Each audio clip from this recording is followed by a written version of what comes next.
All right, y'all, welcome back to the show. It's Anti-War Radio. I'm Scott Horton, and our next guest is Kurt Haskell. He's a lawyer from Detroit, Michigan. Welcome back to the show. Are you there, Kurt? Yeah, how's it going? It's going great. I appreciate you joining us this morning, or this afternoon, barely. Sure, no problem. All right, so today Abdulmutallab, the underbomber, pled guilty, and his trial was called off. I guess he'll be sentenced soon. And I thought that was very unfortunate because I'd read a headline that said that he was planning to call you as a defense witness. Not that anything that I've read about you or heard you say had anything to do with really acquitting him, but you do have part of the story that, best I can tell, was not to be part of the prosecution's case, that Abdulmutallab knew somebody, at least one other person, who was involved in helping him change planes in the Netherlands. And so I really wanted to hear your testimony and especially your cross-examination, which seemed like it would probably be a lot of fun. Are you as disappointed as I am? Yes and no. Yeah, I wanted to go testify and tell what I witnessed and what I know to everybody, but at the same time, I've been starting to fear my safety a little bit the past few days since he made an announcement that I would not only be testifying, but I would be his only witness. So, I started to kind of, look behind me and check behind doors and that sort of thing. So. Hey, that's understandable. Yeah. You got to look out for number one. Yeah, exactly. So, yeah, yes and no, I guess would be the answer. Mm-hmm. All right, now, so let's go back. I went and reread the transcript of our last interview to make sure I remembered it right this morning. You were there when a flight to Detroit departed from the Netherlands. You were on it on Christmas 2009, the flight that Abdulmutallab attempted to explode a bomb on board. And you saw something in the Netherlands. Part of your story, at least the part about what happened at the airport in Detroit, and the second individual in question was corroborated by two different witnesses. Two different other witnesses. I forget whether the first part was. Also, Brian Ross reported that the FBI, he didn't name you, but reported what was obviously the FBI taking your allegations quite seriously and continuing to investigate them. And that's basically my setup for us. Why don't you tell us what you saw in the Netherlands? Yeah, well, what I saw, or at least the important part was, my wife and I were sitting by the boarding gate on the floor playing cards, and I saw it looked like an African kid, teenager, wearing a white T-shirt and some jeans in the middle of winter, and it looked like a poor kid to me, walking with a wealthy-looking. He looked like he was an Indian man to me, around age 50, had on a tan suit, and I just thought the two of them looked like a weird pair. So I just kind of was people watching as they went up to the counter, talking to an airline worker at the counter. And the Indian man said, this man needs to get on the flight, but he doesn't have a passport. And then she said back, well, if he doesn't have a passport, he can't get on the flight. And then he said back to her, he's from Sudan. We do this all the time, kind of arguing with her. And then she referred the two of them down the hallway to talk to a manager. At the time, it didn't mean anything to me. And then, as our flight is coming into land in Detroit, 7 or 8 hours later, this African kid, who now is known as the underwear bomber, lit an so-called explosive device trying to put our plane down, blow it up. So that's what I witnessed. But the implications from that, I've drawn a lot of conclusions since that day. I've done thousands of hours of research into this since that time, and I've come to the conclusion that the U.S. government gave Umar an intentionally defective bomb and put him on the plane to stage a fake terrorist attack, and that's what really happened. And that was going to be what I was going to testify about, and I believe that's what led to the plea deal. As soon as Umar announces that I'm going to be testifying for him, we have a plea deal. So I don't think that's a coincidence. The government did not want me to testify to these sort of things. Mm-hmm. And so what indications do you have for your assertion there? Well, a lot. There's a lot. If your readers are really interested in it, your listeners should take a look at my blog, haskellfamily.blogspot.com. I'll just say a few things offhand. Have you gone ahead and identified this guy? Do you know who he is? I have an idea who he is, but the video remains hidden to this day. It's never been shown. I believe, again, I went to most of the pretrial hearings, so I got to see a lot of things talked about before the trial, too. And I believe who this man is the in Amsterdam, they have another level of security at the airport. They have an interview where they interview each passenger. And I think he was the person doing the interview of Umar. I'm not positive of that, but I think so. Mm-hmm. Well, and that would make perfect sense, right? That the guy who is talking to the airline employee is part of airport security, and that Mutallab has already come to him and said, I'm from Sudan, I don't have my passport, will you help me get on the plane? And the guy says, yeah. Right, and he's an undercover intelligence agent for the U.S. government. Okay, but based on what? I mean, why couldn't he just be the local airport security guy? Because, like I was saying, there's a whole lot to this. If you give me about an hour, I'll explain it all. There's that much to it. Well, I'll give you another. And a lot of it is things that I've witnessed, things I've seen, things other people have told me. Goes on and on and on. But if you look at the congressional testimony of Patrick Kennedy, and you can watch this on YouTube during the hearings in Congress, he says, we wanted Mutallab on the plane. We were tracking him. We wanted, what he says, which is partially true, we wanted him in the U.S. so we could catch accomplices. So there you have it, that the U.S. wanted him in the country intentionally. They don't admit the rest, giving him an intentionally defective bomb, which, and I've discussed this matter with Anthony Chambers, Umar's standby attorney, who completely agrees with me, and that was going to be part of the defense.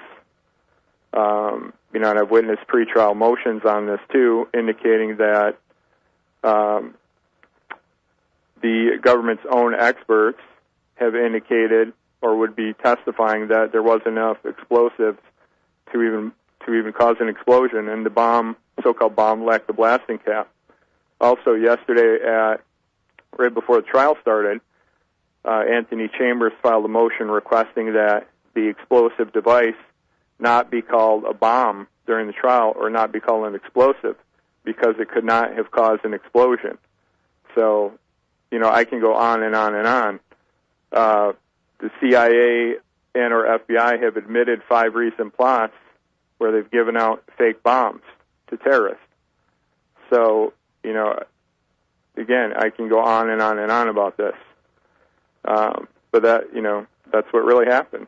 The government gave him a fake bomb, an undercover intelligence officer, and put him on the plane intentionally to cause fake terrorist attack. Yeah. Well. Yeah.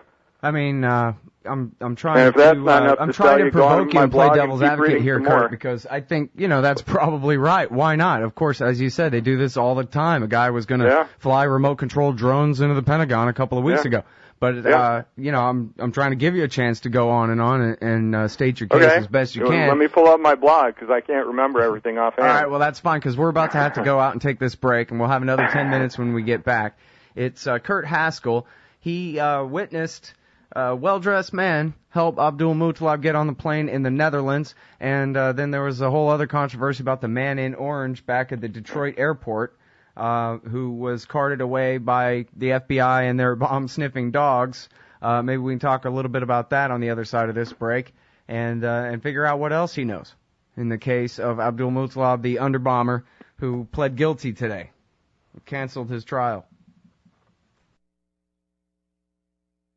All right, y'all, welcome back to the show. It's Anti-War Radio. I'm Scott Horton. I'm online with Kurt Haskell. He's an attorney from Michigan and a witness to the underbomber attack of Christmas 2009. And so he described seeing a guy who he's concluded was probably a security officer at the airport in Amsterdam where they were changing planes, getting on this flight to Detroit that day. And I was going to give you a chance here to state your case, or how it is that you figure that it must have been the Americans who gave him his fake bomb, or couldn't possibly work explosives, basically, and put him on this plane, Kurt. Sure. He was an undercover intelligence officer.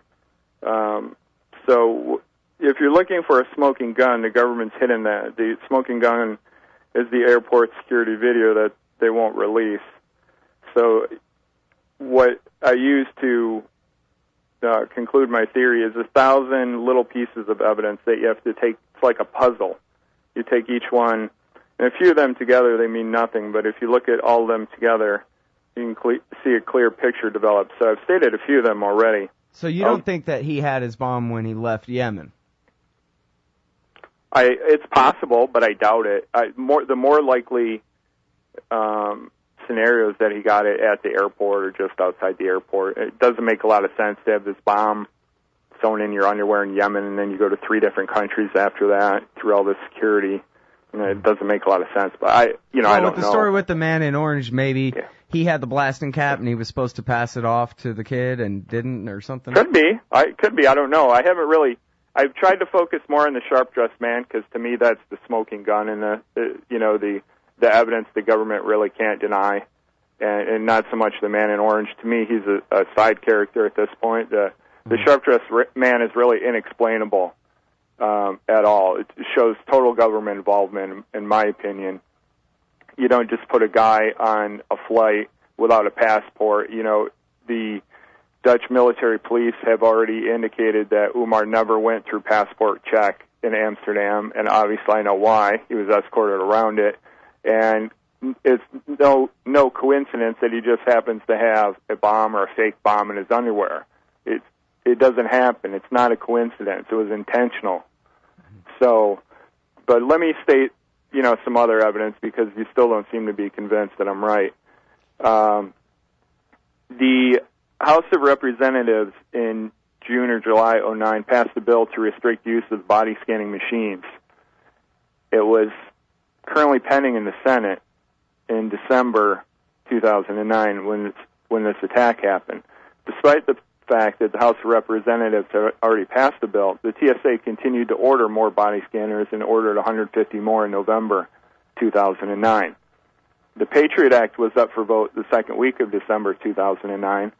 Hillary Clinton indicated that her constituents were very unhappy over the continuing war efforts in Iraq and Afghanistan, so she indicated that it would be best to delay the vote. It was too controversial at that time, and it was delayed until February 2010.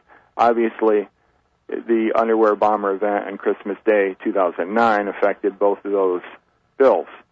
The FBI visited me a few days after the attack, and I said to them in my office, I think the most logical point to start this interview would be you showing me the picture of the man that escorted the bomber through security at the airport. Isn't that logical? And they both did like a half head turn to each other and did a little bit of a chuckle. No response, no pictures to me to identify him, no video footage ever. They've never, ever asked me to identify the man. The prosecutors have never, ever talked to me about the man, who you think would be one of the most wanted men in the world, an accomplice to the underwear bomber. Never once called me to ask me about it. Never mentioned him anywhere. If you look at the statements by the guy that sat next to Umar, he's only done one interview ever because the FBI told him not to talk to anybody. And if you look, his name's Jay Howard. If you look at the transcript of his interview, he says a pretty curious statement. Here's what he says. I don't want to call him a terrorist because he hasn't been treated as a terrorist, and it wasn't a national threat. It wasn't a national threat. So what was it then? You can see by implication here, Mr. Howard, who has been told not to say anything by the FBI, knows that it was a fake bomb. It's why the FBI is telling him not to talk to anyone. Yeah, perhaps. I got to tell you, honestly, I think, Kurt, you're much better served by sticking to what you saw and what they honestly, have Scott, left I to don't think explain so. to you about what it is that you saw, rather than... I think I remember you doing this to me last time, too. Seems to me that you just buy the propaganda of the media and the government. I've lived this. Look, man, actually... I've lived this for 2 years. I've seen how the media reacts. First of all, Kurt, anyone can go back and read the transcripts or listen to the previous interviews. They're both at antiwar.com/radio. Search my name and yours, and they'll come up. And I don't think that they will find that that's the case at all. And in fact, I think that you're probably right. I'm just saying, when you say, well, Chertoff made money on it, and they had these scanners and whatever, the fact of the matter is, these people are going to take advantage of any crisis, whether they were the ones who caused the crisis or not. So that's hardly even circumstantial evidence. You see, so I'm saying, if you make your case about and stick to what it is that you know, instead of all this speculation, kind of, well, this one guy said this sort of indecipherable thing that he's never explained since. Evidence. It's all evidence. It's all little pieces of evidence that go to the final story, the final result. You know, if you take a few pieces of it, it's easy to throw them out. If you take 100 of them, it's not so easy. Go watch the testimony of Patrick Kennedy in Congress. Well, I mean, that's what the FBI always says. Look at our giant pile of documents. It's all quantity and not quality. I'm saying stick to the quality, even if there's just a few things that are absolutely indisputable, such as you saw this guy who still has not been held accountable in any way help this guy on the plane. Yeah. Let's get him under hot lights and talking about what it is that he knows. You make a lot better case than you have this quantity of these little tidbits of things that may or may not mean anything. No, I disagree. When you have 1,000 pieces of evidence, that all point to the same thing, there's your case.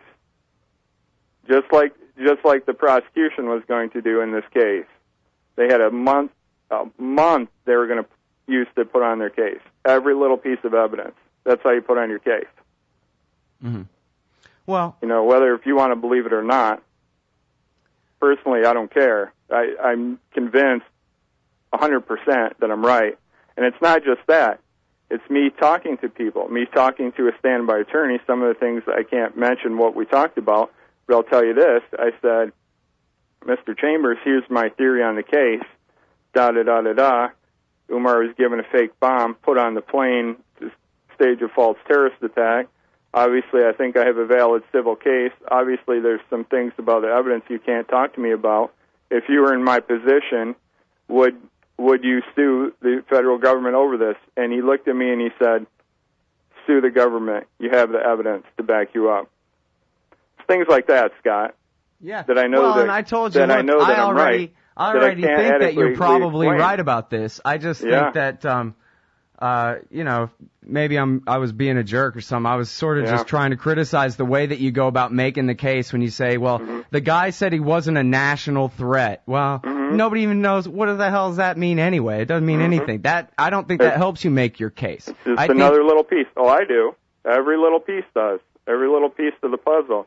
Because if you're looking for the smoking gun, you're not going to see it. You have the federal government in control of all the evidence. All you get are little bits here and there, little pieces. You have to put them all together. Because you'll never get the big piece.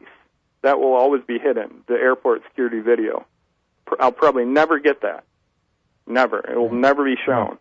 Well, because certainly exactly I agree with you on that, saying. and I think that lawyer that you talked to is absolutely right, that you should sue him. You certainly have standing to sue. Your life was apparently quite at risk here, or maybe not, but whatever. You were damaged enough in the thing, and you then possibly could have the right to discovery and force these people, have the court force these people to tell you who that well-dressed man is. Right, which is exactly what I'm going to do next. Well, I sure hope so. Man, I really am disappointed that the trial has been called off. I guess they must have given him a really sweet deal for him to go ahead and plead guilty.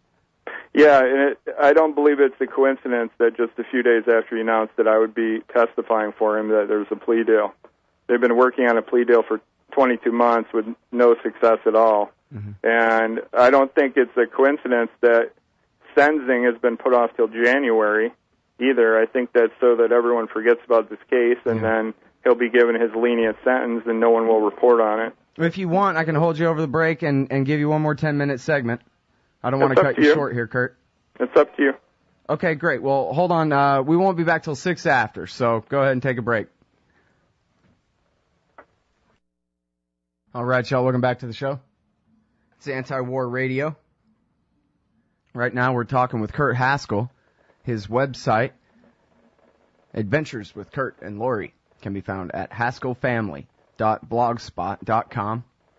And as we were talking about before, he's a witness to the well-dressed man in Amsterdam helping Abdulmutallab get on the plane without a visa, apparently.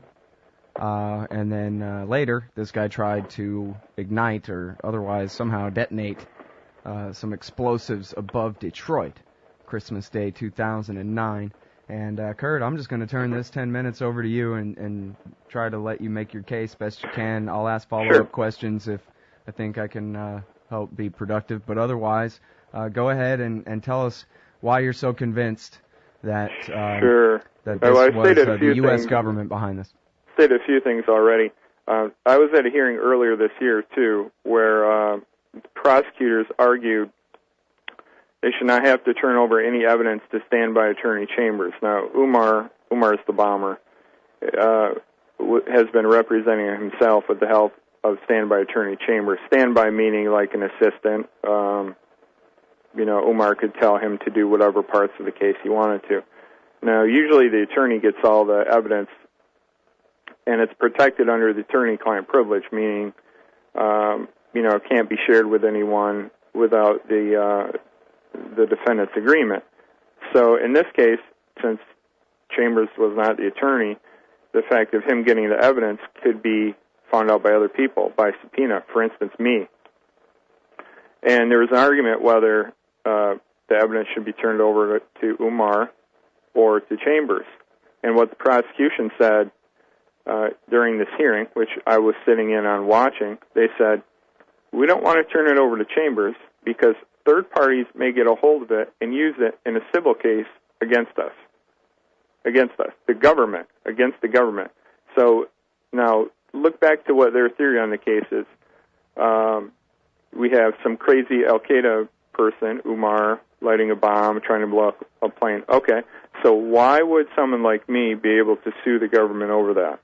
Well, they have admitted, and I'm just playing adversarial process with you here, Kurt. Mm-hmm. They have admitted that his father warned the CIA that, hey, listen, my son has gone completely off the rails. He's palling around with the wrong You can't sue the characters. government for negligence. You can't? No, you can only sue them for an intentional act. Hell, I'm not even sure you can sue them for anything these days with all their sovereign immunity. But anyway, under the law, your point is valid. You can't sue them. You can't sue them for an intentional act. Mm-hmm. So again, there's more evidence backing up what I'm telling you. What sort of intentional act did they do here that they want to hide evidence from me about? Yeah, good point. You can see how these pieces start stacking up and why I believe what I do. So that, to me, was very telling. Again, none of it reported in the media. None of these things I tell you ever get reported. I'd go down to a hearing, I'd watch the hearing, and I'd look at the media report after, and I'd shake my head. I would be like, that's completely different than what I saw. And, they report on things that I think are totally irrelevant and leave out the important things. Mm-hmm. And I just kept shaking my head, at how the media was covering all this up. It was astonishing. So I go down to another pretrial hearing on July 7th, just a few months ago. And the reason for this hearing was because standby attorney Chambers requested that the trial be delayed. And he wanted the trial delayed. It was set to start October 4th last week, which it did. Here's what he said. The defense just dumped on me what I think is the most significant evidence of this case. And then he went on to list what it was. And remember what my theory on the case was. An undercover intelligence agent provided Umar with an intentionally defective bomb and put him on the plane, despite the fact that he didn't have a passport. So keep that in mind. This is the evidence that he got. 19 months later, they hid this evidence for 19 months, thereby denying Chambers an adequate attempt to look at it or hire experts to decipher it. A copy of Umar's passport, okay? A disc containing a chemical analysis of the composition of the bomb. Airport security video and audio. 4 discs of DNA analysis. I'm not sure how that plays in. And the 5th one, a witness statement from a Dutch non-law enforcement citizen government profiler who talked to Umar during the time in question. And if you put that together, I think this is where I come up with the sharp-dressed man being the person that did the interview, and how I tie them together, because, again, Chambers is saying this is the most significant evidence of the case. So you can see that this evidence was hidden for 19 months and how it ties into what I was saying all along. But then the hearing ended with Judge Edmonds saying, no, I'm not going to delay it. This case has been going on almost 2 years already. And Chambers was irritated over this, and what he said was, well, how do I know the government's not hiding anything else? And I was expecting the government to say, the prosecutors for the government to say, we turned over everything. That's not what they said. They said, oh, yeah, we have more evidence, but we're not turning it over. And Judge Edmonds said, well, yeah, you're going to turn it over to me, and then I'll decide what he can have. So you could see, again, they're continuing to hide evidence here. And again, if you look back on the theory of what the government says, some crazy Al-Qaeda nut, why do you need to hide evidence from the defense? This should be an open and shut case here. You have 200 people on the plane. Almost all of them can identify this guy as the bomber. Why is there a need to hide evidence? You should be able to just lay your case out, say, here's all the evidence defense. There's no defense for it. Here it is. That's not what you're seeing. What I was seeing, they're hiding evidence. Why? Yeah, risking their own case. Risking their own case, again, Scott. So, again, I'm not just creating this out of nothing. All these things point in the same direction. If you look at them all as a whole, living in, me watching all these things again and again, and again, you didn't see this in the media. The media report of this hearing does not indicate any of this. It'll just say, oh, there was a hearing, Chambers requested trial be delayed, he got evidence late, delay was denied, something like that. You don't get all these little details like I have because I was going down watching, so I'm not some lunatic that pulls my final conclusion out of thin air. Mm-hmm. Well, that's why I was being hard on you, is I just want you to make a solid case so that they don't take you out of context here, I think I've more than done that, and, if anyone's still doubting me, just go back to my blog, go back to Christmas Day 09. I've posted probably 30 posts on this. Start reading forward. It's really a bizarre thing, what I've gone through with this, and, how it's played out, and, just how the media's treated me, how they refuse to report on critical things or twist things around to point them in direction of the government's theory on the case and things like that. Yeah. Well, we first spoke in the same direction. We first spoke New Year's Eve 2009. Yeah, very early on. And even then, it was pretty clear because, what you said, you're a lawyer and you say these things where people can hear you and journalists jot it down. They don't know if they're supposed to be on a gag order about it or not. And it kind of made TV. They interviewed you on NPR, a couple of TV interviews with some other witnesses corroborated, that kind of thing. But then it just dropped. And as long as the FBI official spokesman is giving his version, independent witnesses, civilian witnesses are just no match for that when it comes to the TV narrative. The one exception was Brian Ross, who pretty much gets everything wrong, at least in this case. We do know he has a lot of sources inside the government at high levels, and I'm Googling here madly trying to find it, and I can't find it, but I know for a fact that I read him right, that the FBI was looking into who may have helped him on the plane in Amsterdam. Yeah, I have it right in front of me. Remember, the FBI's... What's the title on that? What's that? What's the title on that? Here's the title. Alert. Female suicide bombers may be heading here from Yemen, January 22nd, 2010. Mm-hmm. So this is about almost a month after it happened. Remember, the FBI kept saying, no, there's nothing on the video, nothing on the video, nothing on the video. We watched over 200 hours of security camera video. There's no accomplice. Okay. Then this comes out, and here's the quote at the bottom, hidden at the bottom of this article, which doesn't seem even related to this.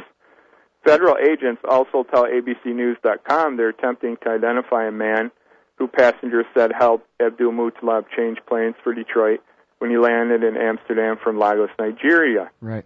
Authorities had initially discounted passenger accounts, but the agents say there's a growing belief the man may have played a role to make sure Abdulmutallab did not get cold feet. So all right, that's Kurt Haskell, everybody. HaskellFamily.blogspot.com. Thanks, Kurt. Appreciate it. Okay, no problem.